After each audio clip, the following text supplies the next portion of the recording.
Max Gorlin, Melbourne Football Club. You're listening to the Coaches Panel. This is Nat Fyfe from the Fremantle Footy Club. Trent Cotchin from the Richmond Footy Club. Scott Pendlebury from the Collingwood Football Club. You're listening to the Coaches Panel. Patrick Cooch from the Carlton Footy Club. It's Rory Sloane here from the Adelaide Crows. This is Tom Mitchell from the Hawthorn Footy Club, and you're listening to the Coaches Panel. Hey friends, you got MJ from the Coaches Panel. Hope you're well and enjoying your start to not only your year of 2022, but also the 50 most relevant, where every single day we drop a podcast talking about a player that I believe is amongst the most relevant players across formats of the game, all inclusive. So if you're a fantasy footy nut, whether you play SuperCoach, DreamTeam, AFL Fantasy, you draft in Ultimate Footy, or you just do all of them. That's what we love doing here at the Coaches Panel, talking about all formats of fantasy footy. And on every single one of these podcasts, always bring in guests, whether they're from the Coaches Panel or from the broader fantasy footy community. And a friend you're going to get to know a lot more in 2022 through the Coaches Panel is Lewy. He was on yesterday. I managed to get him back on again for today's episode. Lewy, how are you, buddy? Good, MJ. Thanks for having me again. I'm feeling warmed up now, a little bit looser, and keen to get stuck into Wayne Milera. Yeah, Wayne Milera is number 48, and injuries have really robbed us footy fans of seeing him at full flight. But is 2022 the year? That's going to be the big question. Gosh, still just a young pup himself, but defensive eligible, and that's really important for us as we look at the value options deep in the back line. And no doubt we'll talk about that as this podcast goes on. Did not play at all last year, so no top scores or averages to look at, but his career scores did come back in 2018. It was 116 in AFL Fantasy and Dream Team against the Gold Coast Suns, while his top score ever in SuperCoach is 112. You might go, MJ, how does a guy who can't even crack 120 make the 50 most relevant? Great question, friend. Here's why. Let's look at his price. He's $271,100 in SuperCoach. He's about 70K more than Jason Horne-Francis. That's why we're talking about him at this point in the 50 most relevant. In AFL Fantasy, just a touch on $378,000, while in Dream Team, the cheapest of all of the formats, $263,000, 500. Gosh, this boy is cheap.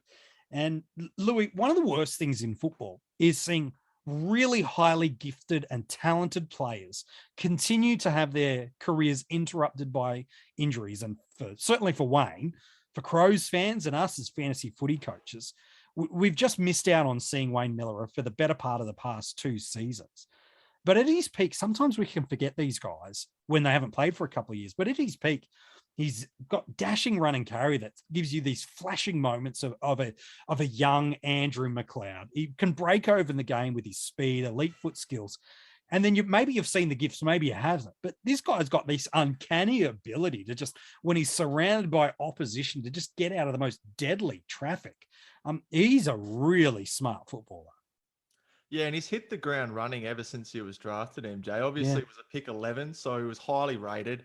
Came in average 50, which I think is priced below that this year, perhaps. Yeah. So, or thereabouts anyway. And then really in 2018, 2019, he started to hit his straps and started to look like you said, a young Andrew McLeod dashing off of those halfback flanks and wings. And I can remember a couple of games where he was pushing the 70, 80, even close to halftime. And unfortunately, he just didn't quite discover that ceiling. But we're talking about a bloke who was 21 or 22 at the time. True. Fortunately, it's been 2 years.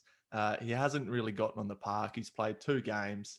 And in that time, he has done 6 preseasons. Yeah. So far, he's really fit. He's done, I think, every single session by all reports. So looking into 2022, Wayne Milera starts to become very, very interesting, knowing what he's been able to produce. Yeah, it's true. Look, no games of even in the preseason, no games for Wayne Milera that we're really going to really talk about. He played just the 2 games in 2020 before a foot injury ended his season, but he did show some promise in that game. Round 1 against the Swans, he scored 96 in SuperCoach and a 70 in AFL Fantasy. Now, remember, back in 2020, shortened quarters, so that's adjusted 87. It's limited data, but it was tracking with the scoring of previous seasons. At the start of 2019, he came flying out of the blocks, 87, 95, 96, and 86 in AFL Fantasy. While SuperCoach, very similar, 82, 105, 109, and 86. It's not a bad first 4 rounds, and then a dislocated shoulder interrupted his next 5 weeks. Then, upon his return, the next 6 scores, he delivered a further 6 scores above 80 that year, including a DT and AFL fantasy ton, and 3 scores 96 plus, including a 114 in SuperCoach. So, is that amazing? Well, no, it's not.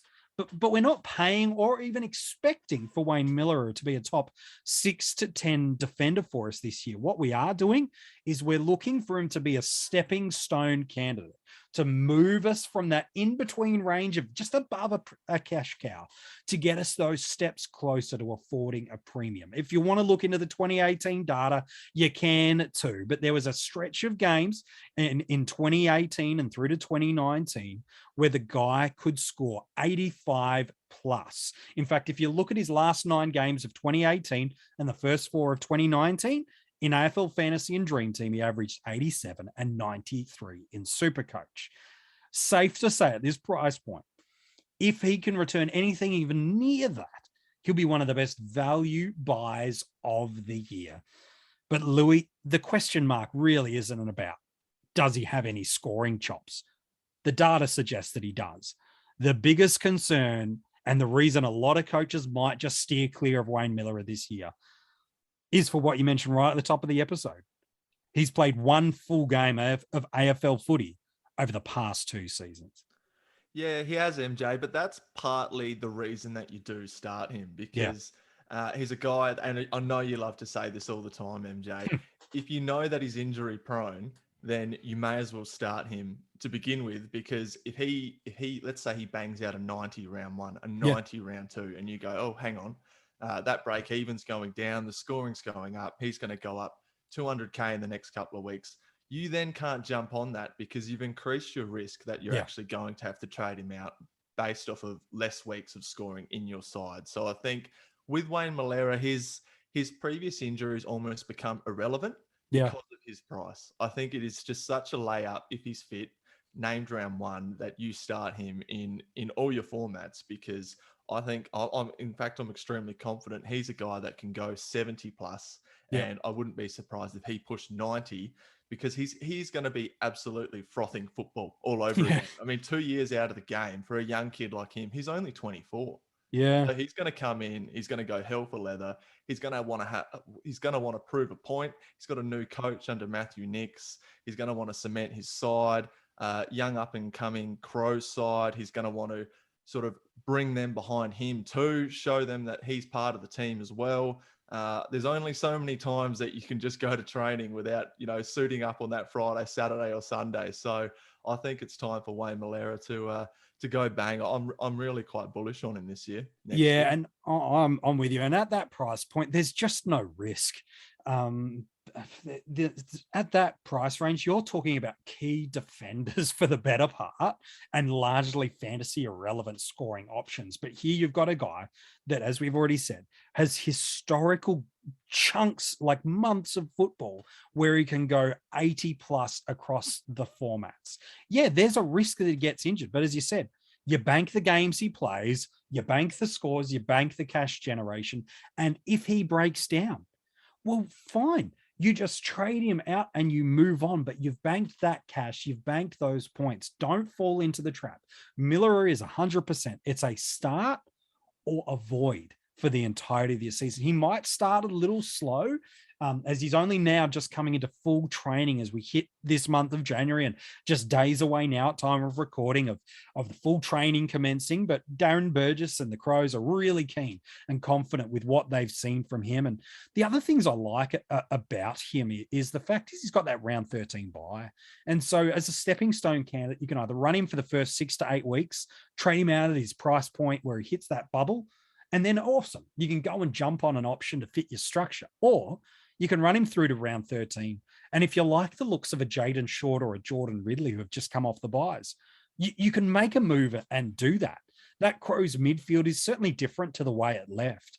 They've unearthed a wealth of talent on the outside with Lockie Scholl being developed internally. They've resurrected the career of Paul Seedsman and Jordan Dawson as a trade. So they've got some nice outside class and run. But in terms of role, I see Milera playing off the flanks and pushing high up the wings. And we know just from looking at Seedsman's scoring last year, where he averaged 90 plus across the formats, there's some points in that Crows outside game where under Matthew Nicks, that game style is fast, daring, take the game on, run and carry, look for the first option in space and go. And Milera makes really fast, smart football choices. And so for me, I'm with you. I think I've got confidence in selecting him if, and this is the if he has a faultless preseason. If he has setbacks, conversation changes. If there's, we're just going to be conservative with him over this next month of January and February, the alarm bells need to start ringing, and then you need to have a backup plan. He's crazy value. So if he has a backup plan is needed, if he goes down, if they're monitoring, if they're like, he's a little tight on the cut, whatever it is, you'll need to have a backup plan, because if you don't have a plan, your entire structure will fall over at that price point. But for me, I'm with you, Louis. If he gets through the rest of this half of the preseason with no nicks, not Matthew Nicks, but nicks of injuries, not Matthew Nicks, you just got to start at this point, don't you? If he has a faultless rest of the preseason. Yeah, I mean, I liken him to a rookie, MJ. We sit here as coaches and stress over job security, and quite often we'll see, round 4, he's gone for a rest. Well, if you think that he potentially could be injured by round 4, but he's only a stone's throw away from what a rookie price is. Obviously, I think it's $290K in AFL fantasy this year. So he's 60K on top of that. Yeah, he's within 100K of all formats of the top rookie price. So you're even able to go down to the form rookie anyway, if it were to be worst case scenario. So that may be a backup plan for you as well. Yeah, there's no one at his price point that has proven, not just hoped or projected, proven ability to score fantasy hundreds and 80 plus scores consistently. He may start a little slow and some coaches might jump off early, but I think at his price point, you're right. You can't go wrong. If he's injury-free for the rest of the preseason, no concerns. It's one of the easiest picks, and especially if his ownership continues to maintain the heights that it currently has, then there is no risk, because every man and his dog is going to have to trade him out too if that worst-case scenario happens. So for me, I think it's one of the easiest picks of the year on the premise that he has a injury-free rest of the preseason. But drafts are different, Louis, because in salary cap formats, he gets injured. You can trade him out for a bloke at a similar price point. Whereas drafts, injuries, that's the best of gift you can give a coach on draft day is availability. And Milera has not got much of that. But at one point in the draft, he'll provide incredible value for a coach at one point in the draft. The question is, how early do you feel confident to jump on him?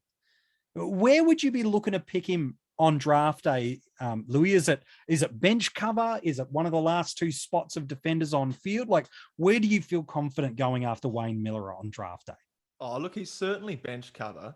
I think he's someone who's going to slide right down to the back end of drafts. Potentially a little bit earlier, because he does carry a little bit of name value. Yes. I think also Crows fans such as yourself, MJ, may go a little bit earlier at the back end of the draft just to shore him up on your bench, just knowing that he's got that potential to be that player. But for me, I would probably leave him be. I think he's a player that'll go undrafted depending on how deep your draft is. Certainly for my drafts, he would go undrafted, but he's going to be one of the late rounds. Yeah, he's a late round pick. That's the key thing with draft. It's all about squad sizes, coaches. That ultimately determines what it is. But if you're running like 5 defenders on field, I'd be all right with taking a light flying one of your last picks in the draft, maybe your last on-field pick with Milera, because the upside is huge. And then You just draft an extra defender if you have to. There's a 70s plus defender on the waiver wire every single week for you to grab from the player pool. So yeah, you're right. One of those last few picks on the field, or it was one of your last picks as your bench cover. Yeah, Milera could be a really nice pop candidate for you. Yeah, and I think he could probably, if the best case scenario happens, MJ, I think he could potentially be a D3. Yeah. If he goes 85, 90, you're laughing. Yeah, well, that's the upside, isn't it? Yep. So you may as well put him on your bench, or if you've got a really deep team, D5 or D6, and just pray. Yeah, that's pretty much what Wayne's doing. This time in the season. What Crows fans are doing, what fantasy coaches are doing, just thoughts and prayers for Wayne Milera, that is for sure. Hey, mate, as always, an impressive bit of work from you. Thanks for joining me on this episode. No, thanks for having me, as always, MJ. If you've liked this podcast episode or any of the previous two before it, of Callum Mills at 49, Riley O'Brien at 50, well, the good news is you can go back and check all those articles at coachespanel.tv, or you can check out the podcast wherever you're listening to this one from. If you want to get the podcast 24 hours early, you can join our Patreon supporter group. All the links for that are at coachespanel.tv. That's just one of a bunch of different rewards you get for being a supporter of the Coaches Panel. Wow. 3 names in. Tomorrow, we're using one of the biggest performers of 2021. He was one of the most relevant players in his line last year. But who is he? And why is he so low in the 50? And why is nobody picking him? Because this guy was one of the most reliable scorers of 2022. Who is he? I'll tell you about this player tomorrow.